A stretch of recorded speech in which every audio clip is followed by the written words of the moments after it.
Chère Samira, si vous me permettez, je suis très heureuse d'accorder ma première interview à votre média, dont je connais l'importance dans ce pays, et je me félicite que, grâce à vous, nous puissions nous adresser à un public koweïtien qui a sans doute envie de connaître l'état des relations entre la France et le Koweït.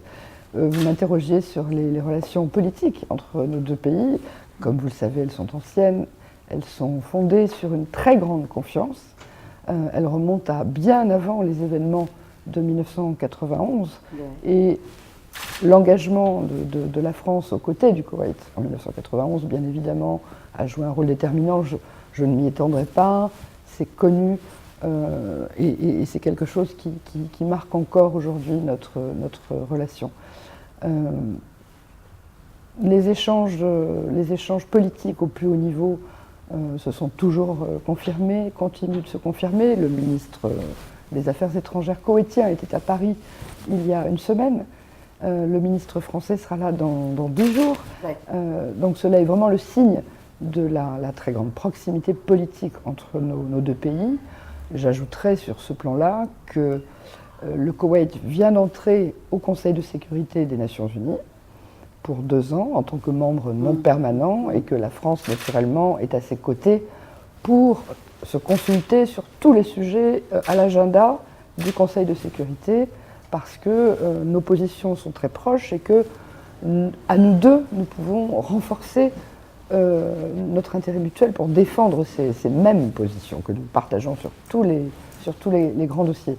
C'est vraiment quelque chose de très important. Oui. Avec son homologue koweïtien, le ministre français Jean-Yves Le Drian a évoqué l'ensemble des dossiers à l'ordre du jour du Conseil de sécurité et des dossiers d'importance internationale. Ils ont évoqué ensemble évidemment aussi des questions régionales, d'intérêt régional, mais c'était vraiment un tout, ça formait un tout, parce que nous sommes maintenant tous les deux au Conseil de sécurité et que nous voulons nous épauler l'un l'autre parce que les positions sont vraiment très proches. Si je voulais souligner en particulier tel ou tel sujet, je parlerai par exemple du Yémen. Le Yémen est un sujet qui tient à cœur à Son Altesse l'Émir, on le sait, parce que c'est un drame humanitaire épouvantable. Et nous-mêmes, nous souhaitons trouver un chemin pour venir en aide aux populations du Yémen. Oui. Et donc c'est un sujet vraiment sur lequel nous pouvons nous coordonner, où chacun peut apporter une contribution de telle ou telle nature pour essayer de contribuer à résoudre cette crise sur le plan humanitaire, en liaison bien évidemment avec les acteurs régionaux impliqués, les acteurs régionaux du Conseil de coopération du Golfe, présidé par le Koweït. Oui. La France continue bien évidemment de soutenir la médiation conduite par l'émir du Koweït, qui a reçu un mandat du Conseil de coopération du Golfe pour essayer de résoudre cette crise. La France vient en appui aux efforts de Son Altesse l'Émir pour faciliter les discussions entre les uns et les autres et essayer de trouver, par une approche pragmatique, une solution à cette crise. C'est délicat de dire cela aujourd'hui. Je pense que c'est une question qui est à poser davantage aux autorités koweïtiennes qui sont très, très impliquées dans la médiation pour résoudre la crise. Et encore une fois, la France discute de façon continuelle avec les partenaires koweïtiens qui sont impliqués dans la résolution de la crise. Et c'est un exercice diplomatique qui est mené jour après jour. Et nous espérons bien évidemment que cela débouchera le plus vite possible. Mais aujourd'hui, c'est difficile de donner un calendrier précis. C'est la raison pour laquelle le président de la République, Emmanuel Macron, a proposé que la France joue un rôle de facilitateur dans cette crise. Oui. Justement parce qu'elle a de bonnes relations avec l'ensemble des partenaires de la région du Golfe et des membres du Conseil de coopération du Golfe.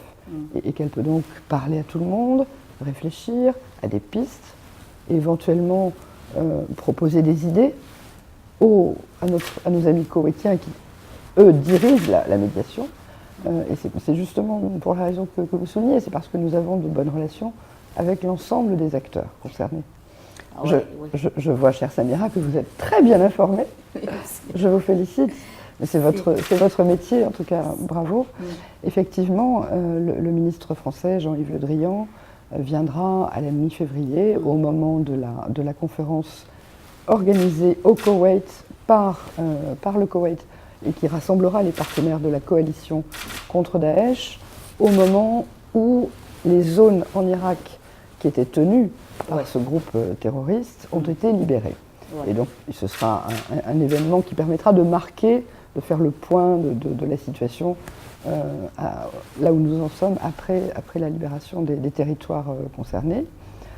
Et ce jour-là, le ministre Jean-Yves Le Drian, avec son homologue allemand, Sigmar Gabriel, monsieur Sigmar Gabriel, le ministre allemand des Affaires étrangères, inaugurera l'ambassade de France, qui est co-localisée, c'est-à-dire au même endroit que l'ambassade d'Allemagne, comme vous le savez, dans la tour, dans la très belle tour El Hamra à Kuwait City, qui est un objectif que nous avons, c'est de développer de plus en plus d'ambassades de France et d'Allemagne qui partagent certains services culturels ou services consulaires. Dans notre cas, nous partageons un espace, et donc il y a vraiment deux ambassades. Il y a une ambassade de France, une ambassade d'Allemagne, il y a deux ambassadeurs, mais nous partageons le même étage, nous occupons un étage entier de la tour El Hamra, et nous avons un hall d'accueil commun autour duquel se répartissent les deux ambassades. Et donc les deux ministres viendront inaugurer cette ambassade qui a été mise en service récemment. C'est un endroit tout à fait unique, et je trouve que c'est une très bonne chose que le Koweït ait été choisi pour faire cette expérience d'une ambassade où il y a clairement deux ambassades. La preuve, il y a deux ambassadeurs. Mais elles sont situées au même endroit et il n'y a pas deux portes d'entrée. Il y a une seule porte d'entrée pour aller rendre visite soit à l'Allemagne, soit à la France. Et j'en veux pour preuve aussi que nos échanges au quotidien entre les deux équipes de l'ambassade sont facilités par cette colocalisation. Et c'est une expérience vraiment unique. Et ça sera très important lors de l'inauguration de montrer à quel point la France et l'Allemagne continuent d'œuvrer ensemble pour des solutions politiques, culturelles, des politiques culturelles, des politiques éducatives, de santé communes dans les endroits où elles arrivent à ouvrir des ambassades rapprochées. Oui, exactement. Comme vous le savez, le président de la République, Emmanuel Macron, a identifié plusieurs piliers à l'action extérieure de la France. Parmi ceux-là, au premier chef figure la sécurité. Et la sécurité, cela se décline sous plusieurs angles, mais cela inclut bien évidemment la lutte contre le terrorisme, pour laquelle le président de la République est de la fermeté la plus grande possible et tout à fait inflexible. Nous essayons de jouer un rôle à la hauteur de nos moyens, nos moyens politiques, nos moyens de sécurité, nos moyens de renseignement, nos moyens militaires, pour lutter contre le terrorisme tel qu'il se décline aujourd'hui. Et c'est évidemment lié à ce que nous avons subi, à ce que des Français et des étrangers aussi sur le sol français ont subi lors des attentats ces dernières années. Et cette politique est menée avec une grande détermination par le président de la République. Son engagement est sans faille nous espérons pouvoir apporter une contribution décisive à cette lutte contre le terrorisme. Vous avez tout à fait raison, la situation économique dans notre pays ces dernières années a été difficile. Ouais. Les Français ont connu un taux de chômage notamment très élevé, des problèmes de formation, d'accès à l'emploi, des problèmes pour les entreprises qui faisaient faillite, qui fermaient. Et je pense que c'est ce qui a contribué justement à l'élection du président Macron, qui est arrivé avec des idées très claires sur la transformation de la France sur le plan économique et sur le plan social. Et il est en train de mener ces réformes comme il s'y est engagé avant d'être élu. Donc il a commencé à travailler sur le plan fiscal, sur le plan du droit du travail, et on commence à voir déjà les résultats, ce qui est très rapide après son élection. Mais la réforme continue, l'effort de transformation du pays continue, et on est loin d'avoir vu encore tous les effets de cette politique, puisque le président de la République, avec le Premier ministre et le gouvernement à ses côtés, est engagé en faveur de cette transformation assez profonde du pays et déterminé. Il consulte, tous les acteurs sont consultés, que ce soit les représentants des personnels, les syndicats, les élus locaux, tous les acteurs concernés par les différentes réformes qui sont conduites par les ministres du gouvernement au nom du président de la République sont consultés. Et ensuite, le Premier ministre propose, fait un état de la situation au président de la République, et le président de la République décide, et il avance. Et les choses, on va voir cette transformation de la France à l'œuvre. Sur le plan fiscal, par exemple, pour vous donner un exemple, mais il y en a beaucoup, la taxe d'habitation que chacun paye parce qu'il habite dans une maison et que sa maison a telle surface, dans tel endroit, il doit payer une certaine taxe. Cela va être complètement supprimé.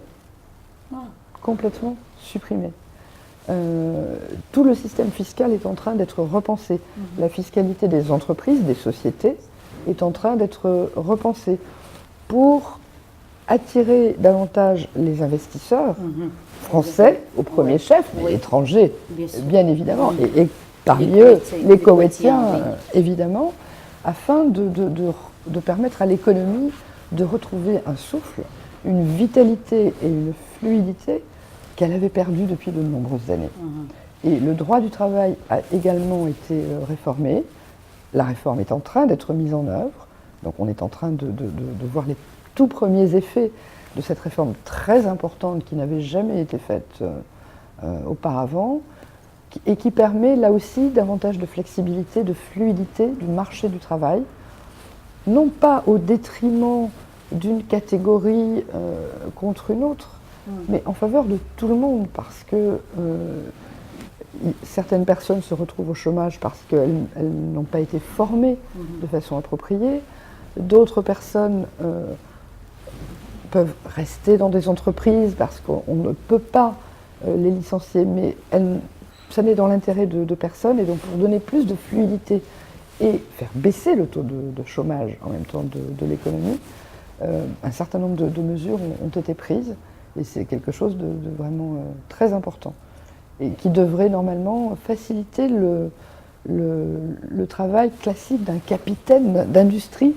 d'un entrepreneur, que ce soit un tout petit entrepreneur qui a un petit commerce ou une start-up, comme des très grands groupes qui parfois, pour des raisons conjoncturelles, regardent les perspectives, doivent faire évoluer les effectifs qui travaillent chez eux, mais d'autres groupes dans d'autres domaines, à ce moment-là, peuvent plus facilement embaucher grâce à la nouvelle loi. Donc tout ça pour fluidifier l'économie et desserrer la contrainte fiscale, réglementaire qui existait avant dans l'économie française. Bien sûr, tout ça est en train de changer, et encore une fois, y compris au bénéfice des investisseurs français. Par exemple, la taxation du capital mobilier et immobilier est en train de connaître une révolution en France. Il y a vraiment quelque chose de fondamental qui est en train de se passer et qui va rendre de l'attractivité à l'idée d'investir en France, dans les régions, dans tous les secteurs de l'économie française. Écoutez, la France essaye toujours de tenir son rang. Les conjonctures économiques font que parfois certains de nos partenaires européens passent devant nous, parfois ils repassent derrière nous, mais nous essayons toujours de tenir notre rang, bien évidemment, et nous avons de nombreux atouts qui intéressent entre autres nos amis koweïtiens, que ce soit dans le domaine de l'énergie bien sûr, mais de l'environnement, dans le domaine de la ville durable, dans le domaine de la santé, dans de nombreux domaines, de la sécurité aussi bien sûr. Et donc la France essaye de tenir son rang et je pense que nous avons de bonnes perspectives pour non seulement rester comme un partenaire important du Koweït, mais faire mieux encore. Nous donnons trop de visas. Oui, je sais. Trop de visas. Moi, mon souhait, ce serait de ne plus donner de visas. C'est parfait. Parce que ce ne serait plus nécessaire d'arriver en Europe avec un visa pour les Koweïtiens. C'est un effort auquel l'ensemble des partenaires européens de Schengen doivent réfléchir. C'est une question qui sera sans doute prochainement à l'ordre du jour, nous verrons. C'est une décision qui n'appartient pas à la France, c'est une décision qui appartient à l'Europe et aux membres de l'espace Schengen. Mais ce que j'observe, c'est que quand un citoyen koweïtien demande à la France un visa, la France lui donne ce visa qu'il ou elle demande. Et je pense que les choses ne vont pas changer tant que ce système est encore en place. Et donc il n'y a aucun... Pour moi, ça n'est pas un sujet. Oui, parce que vous avez un nombre fixé de visas, de nombre de visas. On a délivré l'année passée un peu plus de 50 000 visas, ce qui ne donne pas une idée du nombre de Koweïtiens qui vont et qui viennent, parce que beaucoup de Koweïtiens, heureusement, ont des visas qui ont une longue durée, et donc ils peuvent, pendant ce temps-là, ils viennent en France, on ne sait pas. Moi, je ne sais pas si un citoyen koweïtien qui a un visa valable pendant 5 ans, s'il va l'utiliser une seule fois, ou bien 100 fois ou 1000 fois, je ne sais pas. Mais en tout cas, on a délivré à peu près 50 000 visas l'an dernier. Nos relations dans ce domaine sont importantes et se sont bien développées ces dernières années. Ouais. Il y a eu un mouvement vraiment qui a montré que la relation changeait de nature dans ce domaine. Nous avons aujourd'hui beaucoup plus d'étudiants koweïtiens, par exemple, en France, qu'il y a 4 ou 5 ans. Donc il y a un effort qui a été fait de part et d'autre pour attirer des étudiants koweïtiens et de la part des étudiants koweïtiens pour s'intéresser au système éducatif universitaire français. Et ça, je pense que c'est un mouvement qu'il faut encore amplifier parce que le système universitaire français est de très grande qualité. Les étudiants koweïtiens, comme vous le disiez, sont effectivement attirés par certains domaines plus que d'autres, et c'est très bien. La médecine, par exemple, mais aussi le droit, diverses autres. Je pense que dans certains domaines de technologie de pointe aussi, les efforts méritent d'être encore amplifiés. Donc ça, naturellement, je vais bien sûr continuer d'y travailler en partenariat avec les universités de part et d'autre. On a déjà un très bon partenariat avec l'université de Lyon 3 et ici avec d'autres universités qui repèrent des étudiants qui seraient intéressés par poursuivre leurs études par une formation en France. Donc ça, bien évidemment, je vais y travailler. Vous avez souligné une question essentielle, bien sûr, qui est la question de la langue. Oui. La France, globalement, attire beaucoup d'étudiants par rapport à d'autres pays. Et ce qu'on sait moins, c'est qu'elle attire, y compris maintenant, beaucoup d'étudiants qui viennent se former en langue anglaise. Nous sommes évidemment heureux de faire bénéficier des étudiants francophones étrangers de notre système universitaire, mais aujourd'hui, de plus en plus, des établissements, notamment dans les sciences dures, dans les matières scientifiques, mais pas seulement, aussi, par exemple, le design, la photographie, le cinéma, dans de nombreux domaines, un enseignement, la mode aussi, un enseignement existe en anglais, en France, avec une méthode pédagogique française, un contenu validé par les plus grandes autorités universitaires françaises, et donc c'est un enseignement français, mais qui est délivré en langue anglaise pour permettre de toucher un plus large public. Et c'est quelque chose qui n'est peut-être pas suffisamment connu, et je m'efforcerai également d'avancer dans ce domaine-là. Ah, écoutez, moi je fais des efforts continus pour développer notre relation dans tous les domaines, y compris, bien évidemment, dans le domaine que vous venez de citer. Donc ni plus ni moins que tous les autres domaines, que ce soit l'éducation supérieure, que ce soit la santé, que ce soit l'environnement. Donc dans ce domaine-là également, bien sûr, nous faisons des efforts, comme nos concurrents d'ailleurs. C'est donc tout à fait normal. Et nous avons une relation de grande proximité avec nos partenaires koweïtiens qui font part.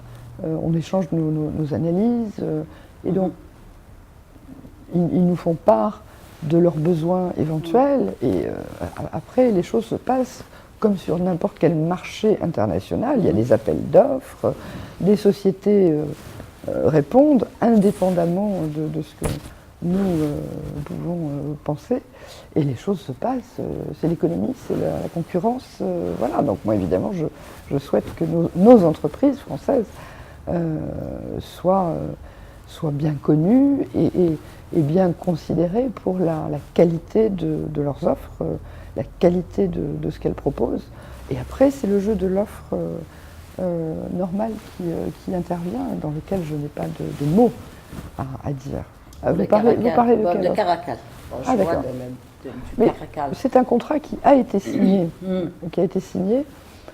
Après, je sais à quoi vous faites allusion. Vous faites allusion à des informations de presse que je n'ai pas à commenter. J'ai appris que la commission d'investigation au Koweït a ouvert une procédure. Oui. Ce qui, je pense que nous aurions fait la même chose en France si l'affaire s'était passée en France telle qu'elle est relatée dans la presse. Mais moi, je n'ai strictement rien à dire à ce sujet. Ouais. Le bâtiment qui sera là demain pour quelques jours en escale de courtoisie au Koweït est un bâtiment de projection et de commandement. Nous en avons quelques-uns de ce calibre, et celui-ci s'appelle le Tonnerre. C'est un très beau nom. Et il a fait tout un parcours avant d'arriver au Koweït, où il sera là demain. Nous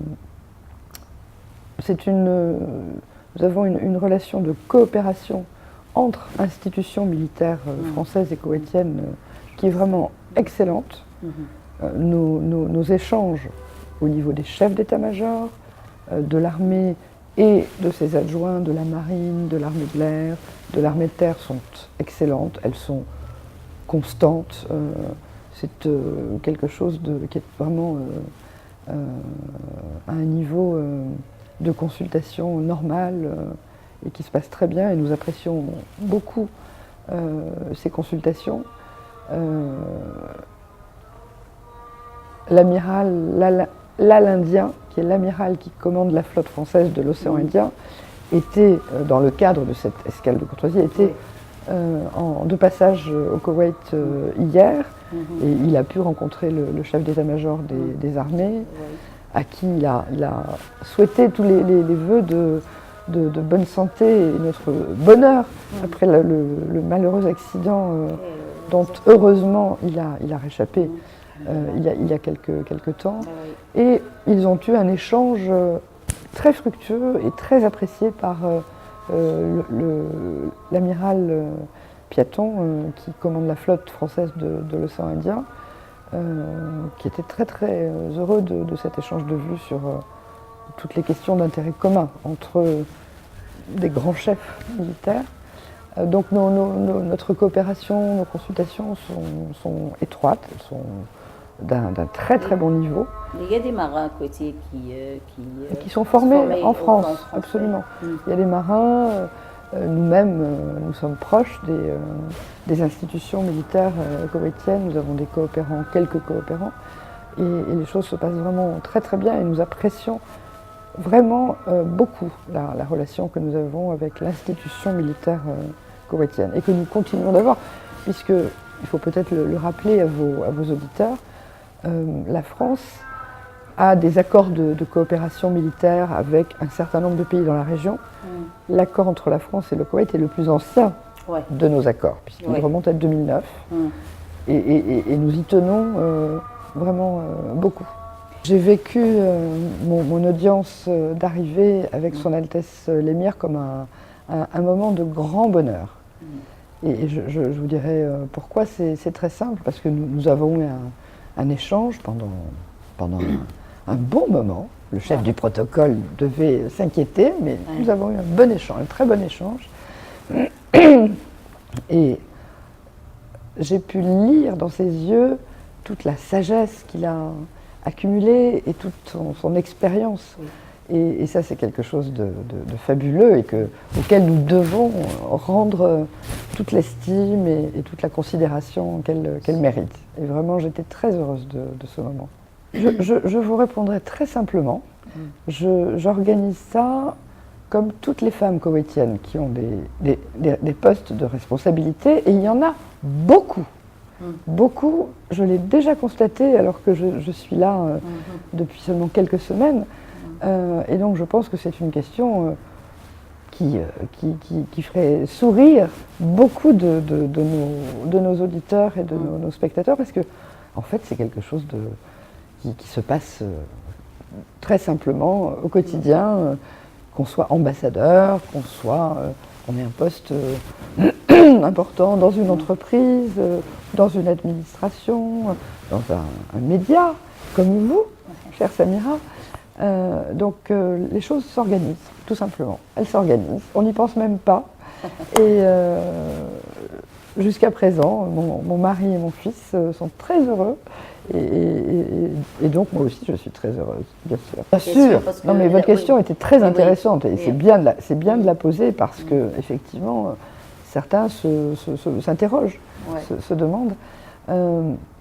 Nous, avec le métier que nous avons, les diplomates, c'est vrai que nous allons d'un pays à un autre. La France et les diplomates français ont une chance, c'est que nous avons un réseau d'écoles françaises qui est très très important partout, dans presque tous les pays du monde. Et donc cette question-là n'est pas un problème, parce que c'est vrai que mon enfant est français, mon fils est français. Si je le mettais dans une école non francophone, qui ne suit pas le programme du ministère de l'Éducation français, alors que peut-être dans 3 ans il va rentrer en France, c'est compliqué, je le reconnais. Mais nous avons cette chance d'avoir un dispositif d'écoles françaises très vaste et de très bonne qualité. Et le lycée français du Koweït, je souhaiterais le mentionner, est un excellent lycée français. Il appartient à un Koweïtien que je souhaite saluer, dont je souhaite saluer la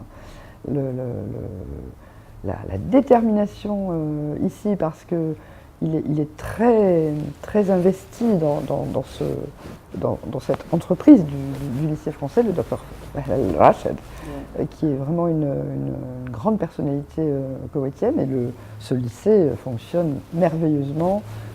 L'espace est très beau. Pour un enfant qui vient de France, comme c'est le cas de mon fils, c'est vraiment le paradis. Voilà. Mais il y a d'autres écoles qui proposent un enseignement en français, pas un enseignement de la langue française, mais un enseignement en français. Il y a d'autres écoles et nous travaillons avec le ministère de l'Éducation koweïtien à développer ce réseau, à développer l'accréditation dans le système français de certaines filières francophones dans le système éducatif koweïtien, bien sûr. Mais c'est très important et je vais y travailler. J'ai déjà identifié quelques pistes de travail.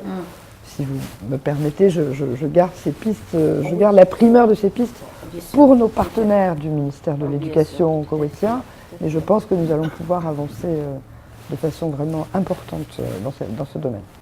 Vous avez parlé de la Syrie, qui effectivement, sur un plan humanitaire, est également une catastrophe qui n'a pas de nom, avec la multiplication des réfugiés dans les pays voisins, jusqu'en Europe, partout dans le monde.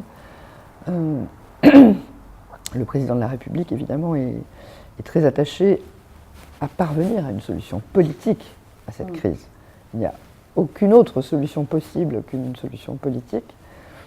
Et donc, à ce que les discussions entre les partenaires concernés puissent être ravivées, reprendre sous l'égide du processus de Genève qui avait été entamé il y a quelques années déjà, malheureusement, et qui pour l'instant, n'ont pas débouché. Donc, nous espérons que ce cadre-là puisse reprendre de l'importance. Vous m'avez interrogé également sur Jérusalem. Vous avez vu notre position. Notre position n'a pas changé. Elle est celle du droit international, des résolutions des Nations Unies. Notre position n'a pas changé. Donc, pour l'instant, nous en sommes là. Et le rôle de la France dans la région, au-delà du Golfe, plus largement dans le Moyen-Orient, nous parlons à tout le monde. Nous avons beaucoup d'amis, que ce soit l'Égypte, la Jordanie, que ce soit Israël, l'Iran. Le président de la République a prévu de se rendre prochainement en Iran. Le ministre Le Drian s'y rendra avant pour préparer le voyage. C'est quelque chose de tout à fait connu. Oui, bien sûr. Et donc nous parlons, nous avons des amis parce que nos consultations ne sont pas nécessairement fondées sur des considérations de politique intérieure qui ne nous regardent pas. Nos consultations sont fondées sur la volonté de contribuer à faire baisser les tensions, à trouver une solution politique si la situation le requiert. Et donc nous sommes prêts à apporter notre poids de membre permanent du Conseil de sécurité, notre poids en matière stratégique, bien évidemment, pour essayer de contribuer à retrouver une situation plus normale. Écoutez, comme vous le soulignez, nous avons de très bonnes relations avec les autorités d'Arabie Saoudite, nous entretenons de bonnes relations avec l'Iran. Notre position sur certains dossiers iraniens sont bien connus. Nous sommes favorables à un maintien strict et vigilant de l'accord nucléaire de 2015 avec l'Iran. Nous avons fait connaître également notre vigilance sur certains autres aspects de la politique iranienne dans la région. Tout le monde le sait. Mais je n'ai pas connaissance de ce que vous évoquez, qui pourrait être une médiation. Le président de la République l'avait rappelé il y a plusieurs mois. La France est disposée à faciliter le dialogue, à faciliter la réflexion en vue de propositions s'il y a un problème à régler. Écoutez, il y a beaucoup de dossiers importants, et donc je vais m'efforcer de les traiter sur un même plan, sans en négliger aucun, qu'il s'agisse de questions économiques, pour promouvoir nos intérêts commerciaux. Bien évidemment, nous avons les sociétés françaises ont des projets ici, j'en reçois tous les jours. elles m'expliquent si elles ont besoin de notre appui auprès de telle autorité, de telle institution koweïtienne, et si nécessaire, je donne suite à leur demande de soutien et de relais.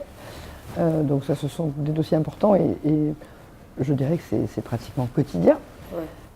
Mais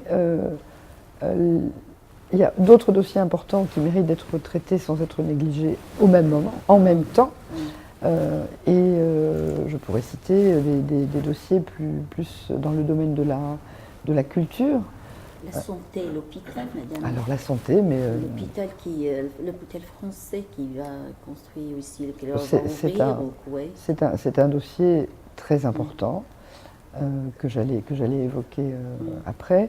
C'est un dossier très important parce que Son Altesse l'Émir, personnellement, y attache une grande importance à sa réalisation, à sa mise en œuvre au profit du pays, mais aussi plus largement de la région, plutôt que de contraindre les patients à se rendre en Europe ou ailleurs. Nous y travaillons activement et nous espérons que les choses avancent. Alors écoutez, moi je suis mais littéralement fascinée par la femme koweïtienne. J'étais tout à l'heure en bas de mon bureau et il y avait là une sorte de festival du café pour promouvoir toutes les sortes de café, voilà. Et c'était intéressant, en plus je suis amateur de café. Et il y avait un endroit où on pouvait s'asseoir pour boire son café, tester un café.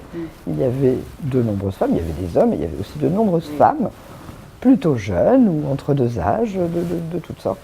Et j'étais fascinée par la liberté qui émanait de ces femmes, dans l'animation de leur conversation, la beauté des gestes qu'elles faisaient en parlant entre elles, la façon dont elles s'habillent, qui est vraiment très élégante et très belle. Et les femmes koweïtiennes travaillent à tous les niveaux.